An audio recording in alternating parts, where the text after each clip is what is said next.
Welcome to the Ward-Heitmann House Museum. This house was built around 1725 to 1726 and is the oldest historical house here in West Haven, Connecticut. When it was originally built, it was only a 2-over-2. That meant that there was only 2 original rooms on the first floor and 2 original rooms on the second floor.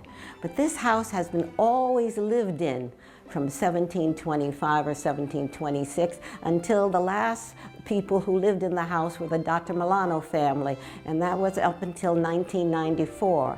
Thereafter, it was entrusted into the National Trust for Historic Preservation, from which we, as the Ward-Heitmann House Museum Foundation, purchased this house.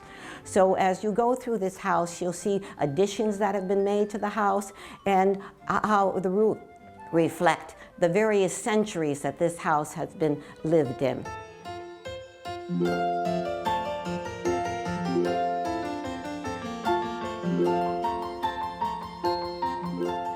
This room that we're in right now is the schoolroom, as you can see, and this was around 1897 when Henrietta Heitmann, now Henrietta Heitmann is this young lady over here. She was about 40 years old at the time, but she was the daughter of Louisa Ward-Heitmann. And she was a well-educated woman. She graduated from the Oak Hill Ladies Seminary here in West Haven, and she made this a schoolroom. In those days, it was called a dame school, but we believe these were her students here, and there was a little boy there, so we think she did have a boy as one of her students. We tried to restore this schoolroom as what we think would have been in 1897 schoolroom. The thing we look at first, perhaps, is the desks, because if you look at the desk, and especially the chair, the seat folded up. And also this desk was connected to this desk. So therefore, these were always together. And also, in those days, they were always put in a row. Actually, these desks could be attached to the floor. Another thing to look at when you look at the desks are that there's a hole in each of the tops of the desks, and we usually ask the boys and girls, what do you think the hole is for? And some of them say, well, it could be a pencil sharpener, but actually it was a place where the ink was held. And we have here a reproduction of an inkwell that would have been in each of the holes of the desk. And since they had ink, they would have to have something to write with. And this is what we would leave, they would have to write with. It would not hold ink, but it was just a pen with a sharp, sharp blade. And consequently, in order to write, you would have to dip this into your inkwell. And therefore, it would not hold too much ink. So you can imagine, just to write just a little bit of a sentence, you would have to continually dip this into your inkwell continually. Then we usually look at the room itself, and we ask the boys and girls, what do you see that's maybe different in this room than what you see in your schoolroom today? First of all, you'll find here a picture of whom on the wall? Because in those days, they would usually have a picture, and I think most of the boys and girls know that this, of course, is George Washington. And then we say maybe some of them would know that that is, of course, Martha, George Washington's wife. Then we look at the flag and say, what do you think is different about that flag? Well, if you look at it, most of them will say it's small, smaller than what they have in their schoolroom. But the thing is to look at carefully is the flag itself and the stars. Now, how many stars do you think is on that flag? Well, if you'll count them, there's only 45 stars. Why? Because each star represents what? It represents a state. And in that particular period of time of 1897, there were only 45 states. So therefore, we have only 45 stars. Now, some of you may know, well, if there's only 45 stars now, what are the 5 stars that we have now? Does anybody really know? Well, some of them will know, but we usually, if we don't, we usually say, well, you know, right now, what's been added to the United States?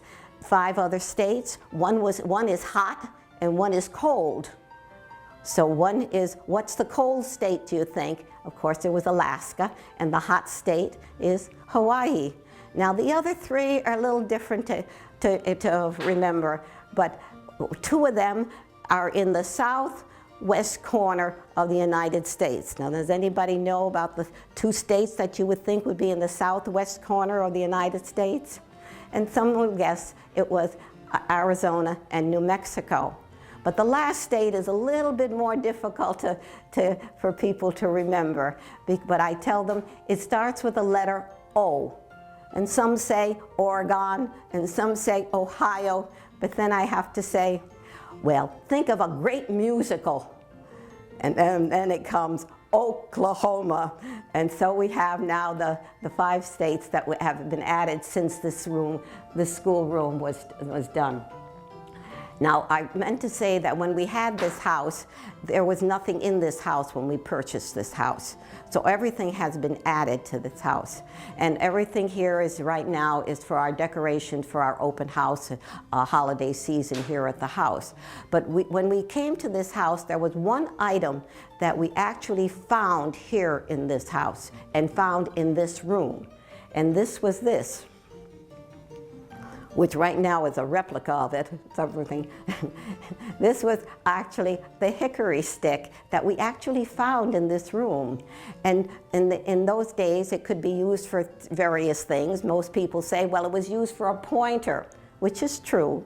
But it was also used to maintain a little discipline a little bit. And Henrietta Heitmann must have had a hickory stick because we found it right here in this room.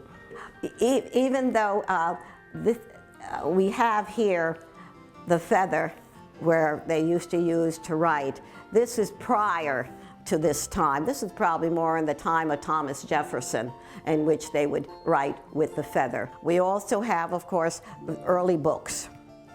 And the books that they would use at this particular period of time. And actually some of the books, of course, especially the school of the geography book, for example, this early book, many of the countries are not, especially the country of the continent of Africa, is very little written about it. Because of course this was early times. And if you'll notice in the desks, their books would be put here on a shelf underneath the desk. Well, probably, this is actually a school bell. It's a schoolhouse bell that was given to us. And probably Henrietta Heitmann would ring it to make sure her students were here and at their desks ready to learn their lesson. The schoolrooms always had a picture of whoever was president at that particular time. And here we have the president that was there, and this was McKinley. Now, most people don't know too much about McKinley, but the thing about it is he was assassinated, and he died in Buffalo at a Pan Am exposition in Buffalo, New York. He was shot at, and a few days later he died. And therefore we bring up usually to the boys and girls, well, if he was assassinated, who else do you know has been assassinated as the president? And most people will remember John F. Kennedy and of course Abraham Lincoln. Then we have here, we have the picture of this young lady here, and that is Libby Adams. And Libby Adams was that picture was taken about when she was in her 20s, and she lived on Center Street here in West Haven. And the Adams family, her and her husband Theodore, were very instrumental in helping us finance this building and this museum so that it would be preserved for people later on in generations. And then we have a clock. Now that clock was actually a school clock here in West Haven. In the early days, the education system in West Haven was divided into 3 districts: Western, Northern, and Central. This comes from the Western School District, which would be more the West Shore area. At the time, the principal was Edgar Stiles, who later since has had a school named after him. And behind that clock is a photo. And of course, as you say, this has no fireplace, so it had to have some kind of system of warmth. And we do know it probably had a potbelly stove that was donated to us. And of course, a potbelly stove had coal. And I'm sure Henrietta Heitmann not only would have the students make sure that the inkwells are filled, she probably would make sure that there was enough coal put in the potbelly stove so that everyone would be nice and warm.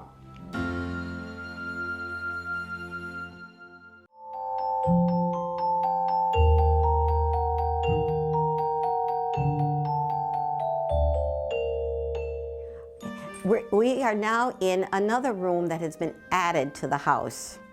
And this was added by Thomas Ward. Thomas Ward was only 19 years old. Imagine this young man in 1788 buying this house. And he came here with his wife, Martha. We do not know what her last name was, but while he was living in this house, he had 2 children, Elliot and Laura. And he decided, I guess when he came, he was a sea captain, and he decided to make his own mark on this house. So he decided to build this particular room. We thought that there was a little lean-to this house originally, and it was in 1793, a few years after he purchased the house, that he decided to get material to build this addition and make it a working kitchen. And so we have here where all the cooking was done, and this is called the hearth, H-E-A-R-T-H. And in the hearth, there was the swinging crane.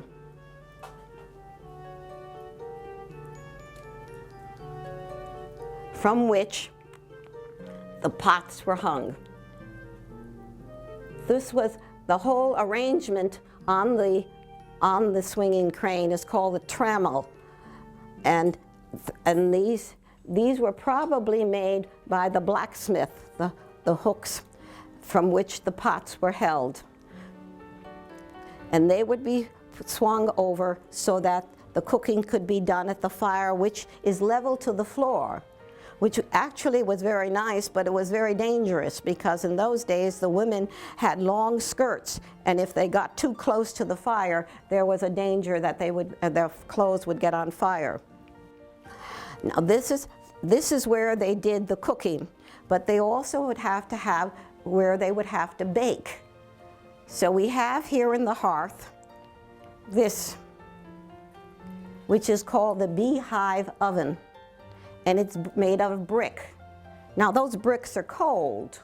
Now you certainly can't bake any bread with a cold brick oven. So naturally, they would have to put either wood or coal in there and light it and get it hot. And I guess at a particular period of time, if you've done cooking an awful long time, you probably know exactly when it was hot enough so that you could start your baking. But remember, when the wood and the ashes were burned, you would have ashes in there, and you'd have to take the ashes out. And this is what you would have here. This is a long handle, I think they call it a peel. And here they would have to take the ashes out of the beehive oven. And when all the ashes were out, then it would be time that the oven would be clean enough for them to start doing their baking. And this is probably made by the blacksmith too, because in those days, blacksmiths were very important people in the community. And they would be the ones that probably would make these, as well as all the hooks from which the pots were hung. Now, when the fire got too low, They would have in this house too a bellow. Just like the blacksmith has a big bellows in their blacksmith, this was for a household. This is very, very old, and so it really can't, you can't push it back and forth a lot, but they would use this and they would fan the fire so that they would get it at the particular height that they would want in order to cook. Usually they would have here, this was the baby, and this is a little rocking cradle. And that they would put the baby there for two purposes probably. One, it would be close to the mother, and second of all, it was warm because it would be near the fire itself. We have here, of course, we have right now, we have electric lights, but in those days there was no electric lights. So they would have to make, in order to get light, they would have to make candles. And this happens to be, there's various models of candles, molds. This is a candle mold. And what would be, they would have to put some animal fat in each one of the holes, and they would have to get some thin thread from after their spinning wheel and twist it so that it's thick enough to make a wicker for it. And then after they would be these would be all hard. They would have to put it in some hot water to loosen them, and then they would pull up and they would get their candles. And so there was a lot of chores that everyone had to do. And since it was a big chore, they would have to make several at the same time.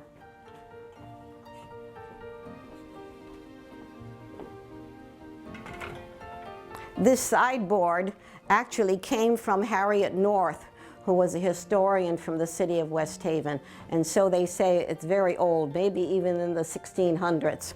But we have it here. And also in the corner over here, we still have our butter churner. I think it is. It's all decorated now for the holidays.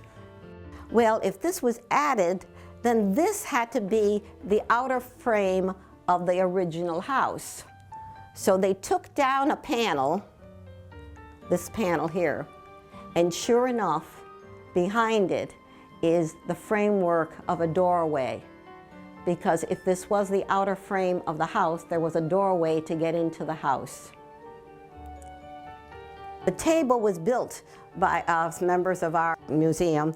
They found this piece of wood actually here in the house, and from the original wood that they found, they built the top of the table.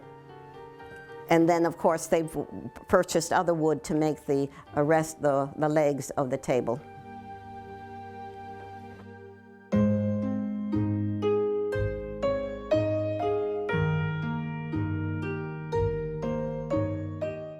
This is another added room. We